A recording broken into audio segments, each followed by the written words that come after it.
UTV Telugu. CM Chandrababu ఆదేశాలతో ఇళ్ల నిర్మాణాలను క్వాలిటీ చెక్ చేస్తామన్నారు మంత్రి పార్థసారథి. లబ్ధిదారులను ఇబ్బంది పెట్టాలనే ఉద్దేశం తమ ప్రభుత్వానికి లేదని, అయితే రుణం తీసుకుని ఇల్లు నిర్మాణం చేపట్టని వారు భవిష్యత్తులో ఇబ్బంది పడతారన్నారు. ఏపీలో కొత్త ఇల్లు నిర్మించుకునే వారికి కేంద్ర రాష్ట్ర ప్రభుత్వాలు కలిపి 4 లక్షల రూపాయల ఆర్థిక సాయం అందించనున్నాయి. 100 రోజుల్లో 1,20,000 ఇళ్ల నిర్మాణమే లక్ష్యమన్నారు మంత్రి కొలుసు పార్థసారథి. రాబోయే రోజుల్లో మొత్తంగా 7 లక్షల ఇళ్ల నిర్మాణాలు చేసేందుకు ప్రభుత్వం సన్నద్ధమైందని తెలిపారు.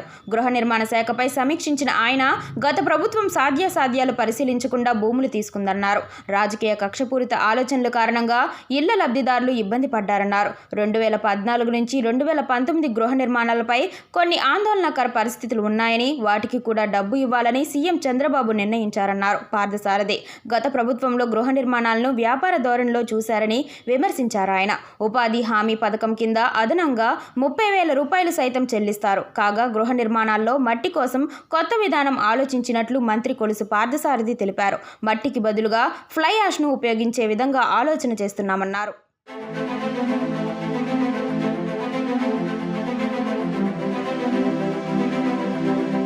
మంత్రి పార్థసారథి వ్యాఖ్యలకు కౌంటర్ ఇచ్చింది వైసీపీ.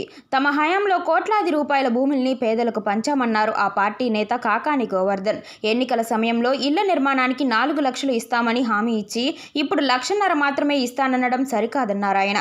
గత ప్రభుత్వం వరదలు వచ్చే ప్రాంతాల్లో పేదలకు ఇళ్లు కేటాయించిందని అధికార టీడీపీ విమర్శిస్తుంటే, వైసీపీ మాత్రం తమ నిర్ణయాలతో ప్రజల జీవన విధానంలో మార్పు వచ్చిందంటోంది. మొత్తానికి పేదలకు ఇళ్ల కేటాయింపుపై 2 పార్టీల మధ్య మాటల యుద్ధం నడుస్తోంది.